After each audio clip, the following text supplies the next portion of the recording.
Hey Neha, how are you? I'm good. Hey, Mike, how are you? Yeah, doing great, thanks. So another week, another podcast. Since the last one, I remember Neha and I had talked about like having some sort of management GitHub repo thing a few months ago. So we thought a good starting point for that could be around just building some notes on the podcast. And given that we've both talked about AI already, like I leaned on some AI fairly heavily to kind of generate a first version of this. So at github.com/minimum dash viable dash management /minimum dash viable dash management, or if you find like the website for this podcast, then it's linked from there as well. We've just got like a little GitHub repository with topics kind of broken down, and issues are open and stuff like that. So you can submit suggestions for additional topics to be added in there or from the podcast. And then basically each week I will update that based on the transcript. Again, maybe some AI learnings there that essentially what I do is I use that to generate a bunch of stuff, and then I read it through to make sure I agree with it all. And then I change the bits I don't agree with so that they actually reflect my understanding and reality and whatever. Tactically speaking, right? Like, I think what's really interesting and helpful about this repo is it's got these like tidbits about our shared opinions on management or like whatever the topics that we covered in the podcast. You can kind of see like a different file for each one. And so it gives you a very easy launching point to like have conversations with your teams, to have conversations with each other, or even open up a pull request or an issue to say, here's something to have more of a question on, and we can interact with you there, either async or we'll bring it up in the next podcast. So it's like it's a good placeholder for a conversation if you want to have it with us or with each other. You don't have to have it with us. So yeah. Exactly. And also like us leaning into some of the values we talked about on the podcast and trying to put it into practice in real life and all that as well. Yeah. So to the first like topic of the week.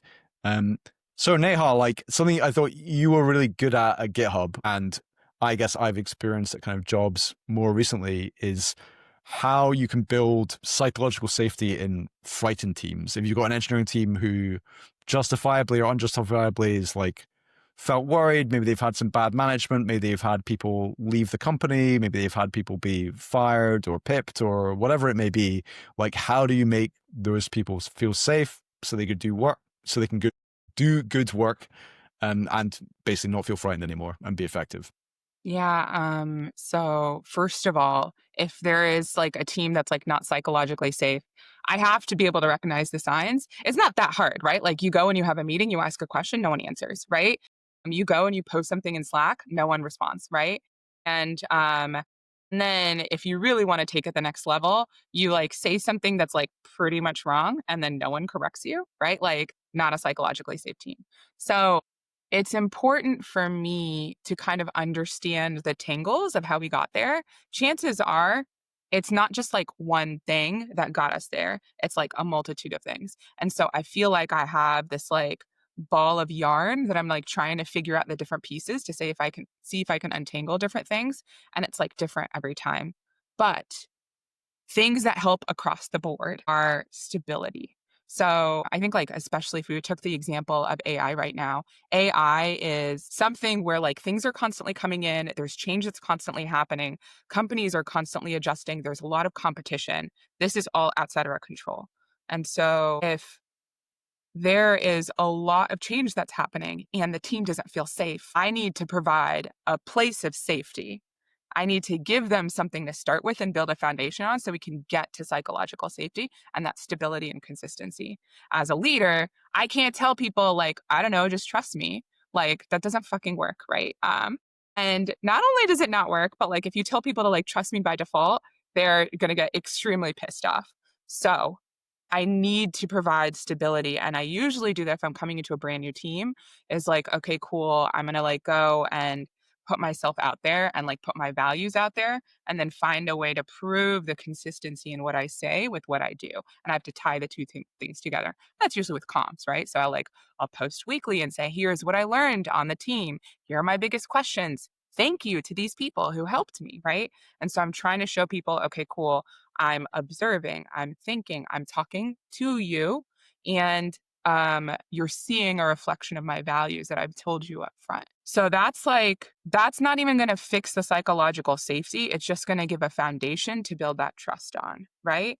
And then the next most important thing is to make people feel comfortable with talking and talking back and like having conversation, right? And so, depending on how bad it is, right? I could just like have, if there's anyone who's willing to disagree with me, I handle it with grace, I handle it openly, and I like show that the argument can get us to a better place. I'm willing to compromise, I can do something about it.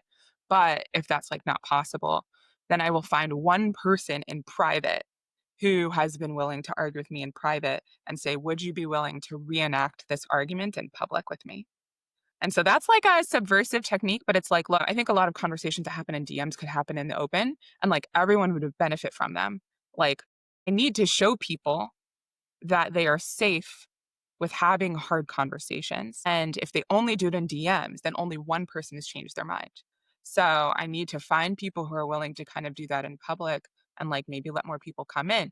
And like anyone who contributes, I'm going to go DM them and say, thank you so much for putting yourself out there. I know how hard that was, right? But this is really important. This is what I want. I want a safer team. I want to have good conversations. And so thank you so much for contributing to that, right? I'm putting my intentions out there. I'm telling them what I want. I'm telling them why. And then I'm trying to respond gracefully. I'm not perfect, right? Anyone who like makes me feel stupid, of course I'm going to get like up in my feels. But I'm a leader. I need to put that aside. I need to go for a walk and then I need to come back and then I need to respond with grace. What about you? Yeah, I really like a lot of those ideas. Like, I think particularly the one of like reenacting a private argument in public, like We've done that's, that before. Yeah. yeah, we've done that before, but I guess I never thought of putting myself on the other side of that. And I like that. I Yeah. also liked, I guess, the parts of that that I've leaned into have been around, I guess, like public private stuff. I feel like some of that depends on like the culture, because some cultures are just like everything defaults to being like very, very private. So the one Yeah. I try to get as like a starting point is like a GitHub, for example. Like everything was pretty public by default. Like, okay, there was stuff in DMs and private channels, but like people were not that afraid to have arguments in public, whereas that's not always universal. So I guess like at least like a middle ground I try and get is and I try and push other like senior people and leaders and whatever to be like, look, at least start saying all the nice things in public, right? When you send The me a good stuff. DM Yeah. The positive stuff. saying Yeah. like, this person on your team did a great job on X, I'm like, cool. Now go to their team channel and then say that there so they can see in front of everyone else, like, oh, great job, right? And again, maybe like reverse of that is similarly like if you want to chew them out about something, like, well, I mean, obviously ideally don't, but like if you need to have a hard conversation with that person and you default to doing that publicly, maybe depending on where the culture is at right now, maybe that's a thing to do privately, right? Like maybe you need to do that. I also think again, like something I've maybe found is like sometimes again doing that through the org chart. Like it's funny because again, like often this kind of, you know me at GitHub, I like hated bureaucracy and like being overly deferential to the org chart and whatever. But again, I think like sometimes like the trust by default stuff you said earlier, I think is a big thing as well, right? Because I think when you're asked to do that, like by someone who's just got there and they're more senior than you and they're better paid than you and all this type of stuff, then a lot of people can just be a bit like, well, fuck you, right? Like it's Yeah.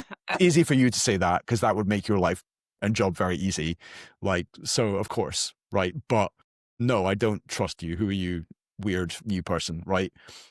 And I think like the variation of that can be like, well, if you don't trust me, go tell your manager. And if you don't trust your manager, go tell HR. But like Right. start with just finding someone you can trust that you can Yep. tell Yeah. some of this to. Because if you can't tell anyone, or if you just, I guess we talked about this previously, like if you just want to complain to people on your team, that's fine. But it may well be that none of those people can do anything to help, right? Well, okay, so I have a question for you because like you are someone who is, known when we work together as like very forward with your opinions and very like not afraid to speak your mind. And yet you were also someone who promoted psychological safety. And so my question for you is like, how do you balance the two? Right? Like I think a lot of people think that in order to promote psychological safety, you have to be like very like soft and very compromising and like decision by committee and all of that stuff. And like you've taken the opposite approach and you've been very successful at it. So like how do you balance those two things? Yeah. Uh, with difficulty, but I guess what I've found is what I found helpful is the idea of being like, okay, like how much am I willing to compromise on something? So like I guess at the different extremes you have on one extreme someone who just says whatever they think, whatever pops into their heads, regardless of kind of human feelings or consequences or whatever, right? Like, and they're just like, well, it needs to be said, it's true, whatever, right? And then at the other end of the spectrum, you have someone who's like, well, this person on my team should probably hear some difficult feedback, but they're going to feel bad and I don't want to hurt their feelings, so I'm not going to give them the feedback, right? And so to me, like what it's about is being like, okay, what needs to be said first? Like what needs to happen and does it need to be said, right? It might be that I'm like, you know what, like there needs to be another semicolon there, but doesn't matter. Like, no, probably not. And also like maybe I've been pretty harsh on this person recently. Like, can I hold back on this thing? Okay. But if it does need to be said, then I'm like, how can I be as nice as possible about it, right? And how can I do that in a way that kind of balances everyone's feelings and emotions, but also like time, right? Because again, like there's a bunch of stuff. Sometimes it's like, okay, ideally I jump on a Zoom call and we talk about your dog for 15 minutes before I deliver this, but like that doesn't scale, right? No.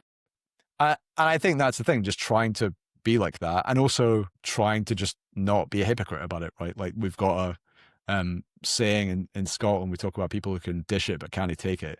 Yeah. And we've all met those people, right, who want to give the tough feedback, but then when it's given back, they're like, how dare you? Like, Yeah. and Yeah. I think that's the thing. Like some of that I found just like doing a bunch of, not getting too squishy, like work on myself and therapy and whatever. So that sometimes when someone says something, I can be like, wow, that makes me feel really bad. But being like, well, it actually makes me feel really bad for reasons completely unrelated to this person at work. So I'm going to suck that up. I'm going to think about it later.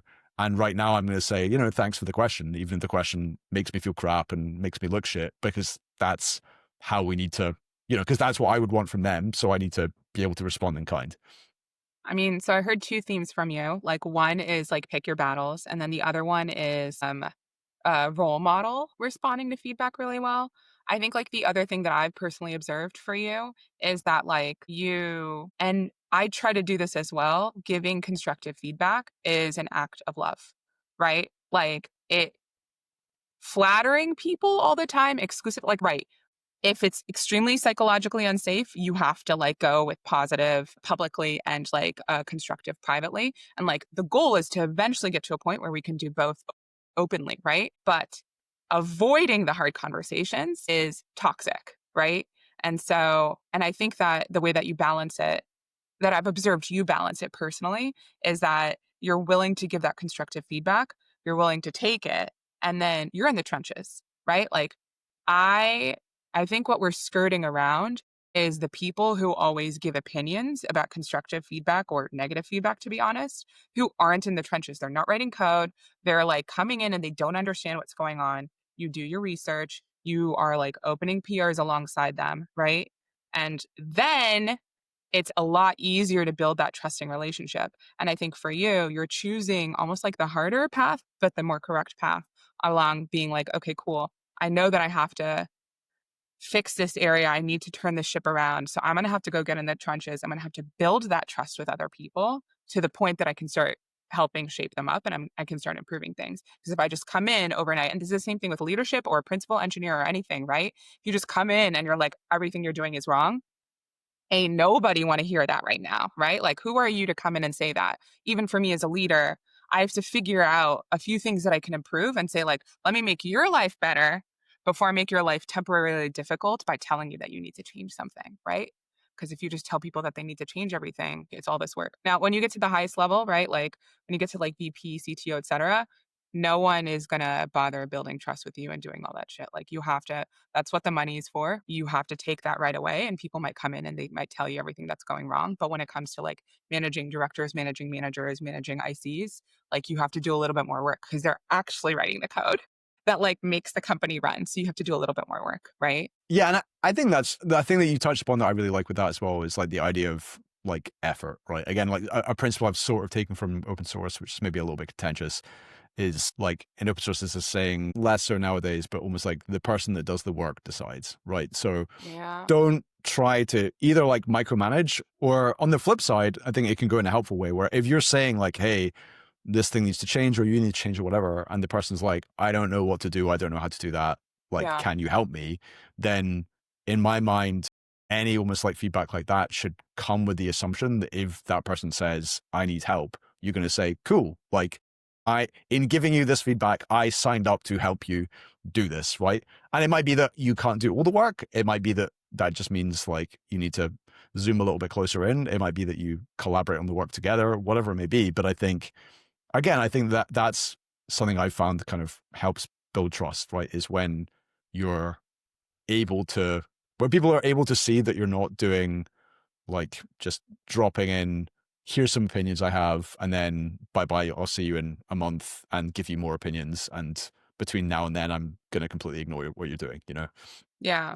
I think that this gets really hard in remote environments because, like, if you're in person, you can kind of pick up on all these context clues to, like, see that this person's a real human and, like, they're actually interested and willing to help you out. But then in a remote setting, all you have are your messages. And especially if you're in different time zones, you wake up, someone's like written a very long code review comment and then they're already asleep by the time you're reading it. And so it gets very difficult. But I feel like having worked at GitHub where it was very async and it was very remote, I've gotten to see a few things that like allow you to show that humanity. And like one is like taking extra time to explain what you're coming from, where, why. And so that means longer messages to read when you wake up in the morning and you have to like get used to that. But it's like out of care and it's out of love. And then I think the other one you kind of mentioned before, it depends on the time and place, and it doesn't always scale, but you have to take time to get to know people. And you have to take time to show people who you are, right? As a leader, right? When I was managing a team of 140 and then it kept on growing, I can't get to know everyone individually. Um, but I can put myself out there, I can put my values out there. And it's like very important to have those AMAs where anyone can ask any question and you can even help them find the question that they want. That shows my humanity, that shows my interpretation.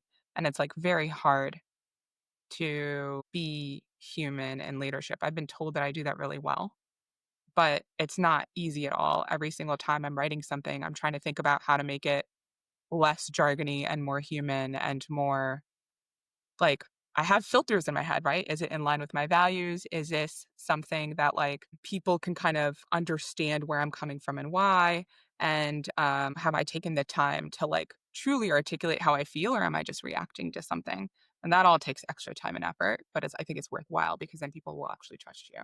Yeah. And I think the being true to your values part is important. Something I've seen a lot of people do is they try and almost like role play who they think they should be, and they maybe Mm, role play a kind of like kinder, squishier, empathetic person. And I don't think that necessarily works very well. Like, you know, being British, like, you know, where we learn at a young age to get good at apologizing because it's so common in the culture here. But I also think like that probably provided a helpful counterbalance, is that like I'm sure equally at GitHub, you probably saw me being very direct with a lot of people a lot of the times, but also you probably saw me apologize to a lot of people a lot of the time yes. because, you know, in my mind, I'm like, that's the flip side of this stuff. And like also, but this is the thing though, is like, I think you need to be genuine. And I think part of, ironically, I think some people fail at being human leadership because they're trying really hard to be someone they're not, rather than just being like, I'm going to be who I am. And when that, say, upsets people, I'm just going to say, I'm sorry I upset you. Like, and take ownership and responsibility for that. And hopefully you actually mean it as well. And you are someone who doesn't like upsetting other people. And that, I would say that's the case most of the time. Like most people don't want to, if you can get the same outcome, and in one situation someone is not upset and the other one someone is upset, I think most people who are not sociopaths are going to pick the version with the same outcome with the person who's not upset. And in my mind, like a lot of that's just been learning to get good at apologizing, and also that stuff about, as you said, taking a bit more time for writing. Like I remember, I think Kiwi, a early GitHub engineer who I worked alongside for a bit, like incredible engineer, still find a lot of wisdom in the stuff that she said when she was at GitHub. But she wrote a really early GitHub blog post that was talking about this with pull requests, basically with just like how to leave stuff like emojis in the comments, right? GitHub was very big on their emojis, and just like the difference between saying like, hey, could you change this code like tomorrow when you get the chance, you know, with no context versus with like a little like praying hands or heart or like fingers crossed or whatever. Like it automatically humanizes this stuff a little bit more, right? And I think that type of stuff, when you don't have, I guess you mentioned the remote environments, like when you don't have the ability to see the person's face and body language and all this type of stuff, I've also just found, listening to people when they say that, right? So I often, my written form, I remember being told by a coworker who liked and respected me that like, you write like an asshole, right? Like you sound like you're angry a lot of the time, right? And I guess like I try and improve that with the emojis or whatever. I often will write a message, read it back, and then immediately like go and tap onto the beginning of the message like something nice, Yeah. right? Yeah. But also I think some of it's just like, I guess, a concept listeners may or may not be aware of like the human readme that I remember you kind of brought in at like at GitHub when we were there, and I brought in every other place I've worked since, of just like this idea of like documenting like, hey, this is a thing I do. People have made me aware of it. I try not to do it, but I do it. If you think I seem like I'm really angry or grumpy with you right now, like A, I'm probably not. And B, if unsure, ask me and I'll tell you. And I promise if And I this am is how you can actually, call me out on it, right? So yeah, like, yeah. Yeah. And if you say exactly. this phrase, totally fine. And I'll respond, well, promise, right? But Yeah. yeah, so to zoom out a little bit, like, so the kind of human readme kind of concept, like, what is it? Why did you like it and bring it in at GitHub, and tell someone who may not have heard of that before? Yeah, so the human README, or we called it the human user guide, the hug, which I didn't invent like at GitHub at all. I mean, like it's a well-known concept, and I saw a lot of other people start to use it as well. But what I tried to do for our department, right, when I was director, was okay, cool, let's have everyone write one. And especially, I wanted me, my leadership team, and the highest level engineers to write them. And so it was like, there was a few reasons why I did that. One, it was like, we had come together and formed a team during COVID. And so even though GitHub is a remote company, we were still used to meeting each other like once a year in person. And like we lost that. And so that was like a very critical part of us getting to know each other. So I needed to find a different way for people to get to know each other. And like people were getting tired of like Zooms and Hangouts and stuff. They weren't having like the deep level conversations that they needed to.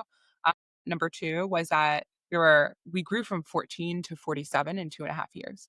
So every single time someone new came in, they got the chance to go and read the human user guides of the people on their team that they'd be working with. And on our team, we switched what we were doing pretty frequently.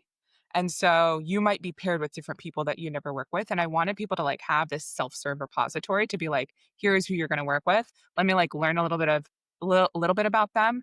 And it included, just as you said, like, here's something that I keep on doing that I'm working on. Here's like how you can give me feedback. Here's how I like to give feedback, right? And so it's like all of these things are like extra helpful tidbits, right? And so I just wanted people to have a way to self-serve and feel like they have a leg up instead of there being a disadvantage to newer people on the team versus older people who had been on the team for a long time. Like, I wanna level the playing field, and I, like, want it so that the barrier to entry, the barrier to, like, have good productive conversations is lowered. So that was very strategic, and I didn't even introduce it, honestly. I gave it to an IC individual who's kind of interested, and I had them champion it, and I was coaching them from the back to be like, "Okay, cool, here's how you can introduce it. Here's how you can, like, own this, and, like, if you can accomplish this change in our culture, we will give you credit in terms of like a higher rating at the end of the year, right? But it's not introducing it, it has to be the impact, right? Yeah, I So think yeah, I like the whole like round trip of that as well, where you're able to meta use human readmes to kind of build team cohesion by getting someone yes, else to do it as well. yes, But it feels like that zooms back to what you were saying earlier about like working effectively across time zones and remotely and all this type of stuff. Where again, I like to kind of look at a lot of companies that do kind of remote working by the ones, or cross time zone working by the ones that were doing it before COVID and the ones that only started after COVID. And yeah, like a lot of the time, the places that only started after COVID, unless there's some like brand new remote first startup, or and then often maybe even then, are like quite horrible, the remote working stuff, compared to the companies who did it for a really long time. I think like human readmes was an example, but I mean, a wider one I've found is just like writing, right? Like it's Yeah. writing is inherently more helpful when you're cross time zones than having everyone be on a meeting together, right? Once you get really big, and I guess when GitHub, there was times where I was on teams when there was people in Australia, Japan, Europe, America, right? Like maybe even Hawaii all at the same time. And it's basically like, if you try and schedule a meeting, it's a terrible time in the middle of the night for someone. It's like, that's like guaranteed, right? Yeah.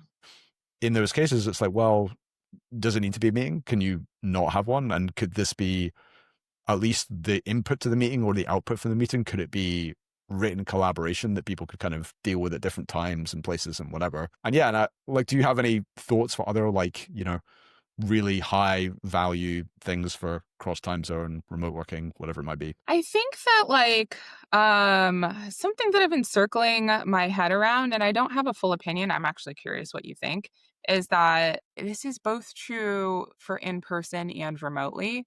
Like if it's all about the work only, that does not make for like a good culture and it does not make for like easy conversations. There needs to be an element of like silliness and fun.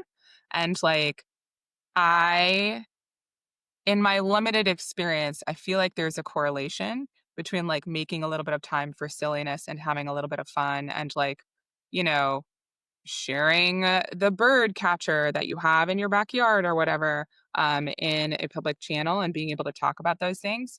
I think that there's a correlation between that and like having teams that like work well together. And like I'm curious because like you've gotten to talk to a lot of different companies over the last like 2 years. Do you see like any sort of correlation between teams that like work well together and like making time for like silliness and fun? Yeah, I don't know. I guess I've seen different things in different companies and cultures or whatever. Like, I think even, this might be our first time mentioning it. Like, people may have noticed that Neha speaks with an American accent and I speak with a somewhat Scottish accent, right? Like, I wonder in some ways whether this is like more of a US, UK, EU thing Maybe. or whatever, because Yeah.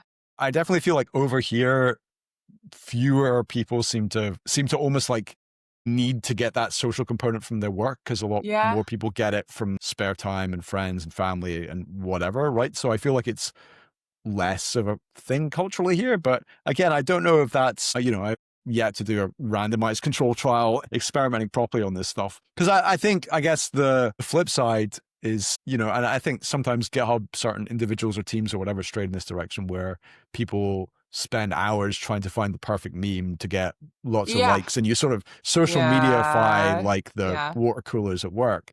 And it's like, where's the like happy middle ground between then? But I guess like a value I've always held highly is like, I guess that of humor and trying to, I mean, again, probably something you saw me do too often at GitHub is even before I was a dad, I was a big fan of the dad jokes and just like making crappy puns all of the time about things and not being, unprofessional about it, but like, just, I feel like it humor can be like a social lubricant, right? And it makes people get on a little bit better, even if they're just laughing at you, right? Like that's another thing. Like, particularly in leadership, like it's fun to sort of, again, not in an unprofessional way, but sometimes just like give people the opportunity to like have a little chuckle when you make a mistake, right? Like, and be it self-deprecating or whatever it may be. I think what it is actually is like not taking yourself too seriously, right? Yeah. Like maybe that's like the fundamental core. And so it could be manifested in like being silly or like making jokes or whatever, but it's like not taking yourself too seriously. And like that means that like, there's like strong opinions loosely held, like you can laugh about making mistakes together. I think that that's like a pretty critical component. And like when it comes to being remote, the way that you do that is like usually through the Slack channel or through like some form of writing, right? And so I think that might be like a more common piece. And like 100%, like I don't think that people should be required to, go to happy hours or to like attend all of these things outside of work, right? Like work is work. And like pretending that you're a family when in reality you're working for like a capitalistic like corporation, I think is like maybe a false sense of security. And so like I never want to over index on something like that. But it is important just like not to take yourself too seriously. Otherwise, that's a very easy recipe for burnout, right? Yeah. Yeah. No, Yeah. I agree with that. I like that kind Yeah. of zoomed out cultural version because I think, Yeah. I guess, particularly in leadership, right? Like, as you say, the not taking yourself too seriously has a lot of ways of looking at it, right? And it naturally implies a certain amount of humility that is generally useful. And to zoom right back to what we talked about at the beginning, helps build psychological safety, make people feel human, all that good stuff. So Laura Hogan used to be my career coach, still kind of is, honestly. And I remember like at one point I was just getting into a point where everything was making me upset. And just like I was having a pretty bad time at work. And like she had me write down on a sticky note, have fun with it. And like I had that on my bottom right corner of my monitor for at least a year of just like trying to have more fun with things. Interestingly, like, sometimes I have like petty antics and it's like, okay, cool. I have to figure out like when that's constructive and when that's not, but it's okay to have a little bit more fun at work, right? And that got me out of just like hating everything and being a negative, awful person to the people around me to like becoming okay and like finding a lightness about like things at work. And if I'm going to create psychological safety, I need to be in a place where I'm good, right? Like that comes back to like what you were saying about therapy. And it also comes back to like what we were saying about knowing what your values are. If you don't know what your values are, which it's okay to learn more and more about those over time, but if you don't know what your values are, you have no core to start like being human in front of other people and like building that foundation for other people. You need to know who you are, right? And like that's that's a lifelong journey. But if you don't take the time for it, then you can't build a foundation. 100%. Couldn't agree more. Okay. Yeah, Yeah, we go for it. had, I guess we're getting towards the end, but we had Yeah. another kind of person on YouTube asked us a question. Like we had a go at like paraphrasing it for brevity beforehand. Like, Neo, do you want to give that a go? Yeah. So we got a question from Navani. And I kind of rephrased the question to being like, okay, cool. As an IC, when and where does it make sense for me to provide my input into influencing decisions at my team or company? And do you have any stories or examples that can kind of depict this about like this concept of I'm input to an overall decision, but I need to like be very strategic about how I do that. Yeah, like to me, I guess from the IC perspective, I think it comes back maybe to some of what I was saying earlier today, where if you feel that in giving your input, if the person turned around and your manager or whatever agreed and was like, cool, you help do what you've just said, right? If you feel like that would be exciting or even possible for you to do that, then I think those are the best times to give input, right? Like the best situations when I feel like I've been most useful or I've seen others be most useful is when they have the expertise or even sometimes just the enthusiasm to be like, hey, like I think I have a way of making this better. Let me help do whatever. And I guess similarly to what we said earlier, I think the times when it doesn't work so well is when you almost just like want to make your voice heard, or, I guess the worst examples I've seen have been when people have been told, oh, for a promotion perspective, you need to make sure you kind of, you know, are giving more input on things. So then every time there's like a architectural review or whatever, you're someone who has to give a comment just because you're going to Right. use that to build your promotion. Like that's terrible unless you feel like you actually have something to add. So I think that's the thing. I guess maybe as a heuristic, asking yourself, if this thing I say, if no one hears this, does it seem a good possibility that this project will be worse or fail or whatever, right? And if you think it's like indifferent to you giving the input, then maybe you don't give it at all. Yeah. What do you think, I Neha? I think that one of my biggest pet peeves is like when we are, in a meeting or something, we're talking about a proposal, and then the next four voices are people just saying, I agree, and then repeating all the points. And like, I don't need four summarizers, right? Like, that is a huge waste of time. It drives me nuts. And in fact, in my head, I'm like, all right, this person doesn't have a unique thought. Like, 100%. The question that I think like is really important to ask yourself is, do I have information that isn't being taken into account? And like, I would for sure optimize for I have information that if we don't take this into account, it's going to get worse. I think it's also okay for this to be something that's like positively reinforcing, just like people below you in the org chart, people above you in the org chart are going to repeat things that like they're positively reinforced by. But like you can't just be like, good job or like, I agree. Like most useless statement ever, right? It has to be like, hey, this is going to help the team because of A, B, and C. And those A, B, and C, if that's not something that your manager knows or the room knows, that's new information that's not being taken into account. You're informing people, you're helping them make better decisions. And so it's like, do I have information that isn't being taken into account? Do I have a unique perspective, right? Like maybe everyone who's spoken so far is in leadership. you're an IC who's on the team. So you're like, hey, from the team's perspective, from me as an individual, this is what I am seeing, right? That's helpful information to be taken into account, especially if it's going to impact the outcome and change it. And like, yeah, that's kind of the other part is this going to disrupt the flow in a good way or a bad way, right? Like sometimes you have information and like if you provide that information now, we're going to start over, but we might end up in the exact same place. The question is, how important is this information and is it worth starting over, right? And so, of course, as an IC, you're not going to be able to predict all of this. Like you're getting used to this, you're getting new, right? And so talking to your manager, talking to a peer and being like, hey, I kind of want to say something. Do we think this is going to be helpful?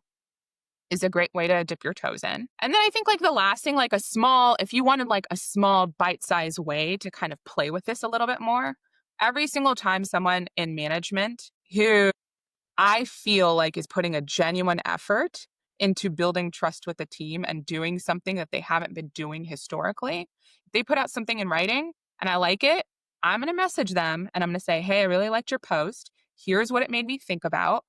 And like, I've observed that other people are talking about these three things, and I think it's a positive impact on the team, right? It's not good post, right? Fucking useless. But like, if you can contextualize it and you can help them understand how their actions are impacting the team, probably in a way that they want to, then they're going to do it again. And like, our job is to influence upward as well and train them to customize their words so that the team continues to be productive and like we can all do our best work together, right? And so you can impact that even just by providing positive feedback in a very strategic way. Love it.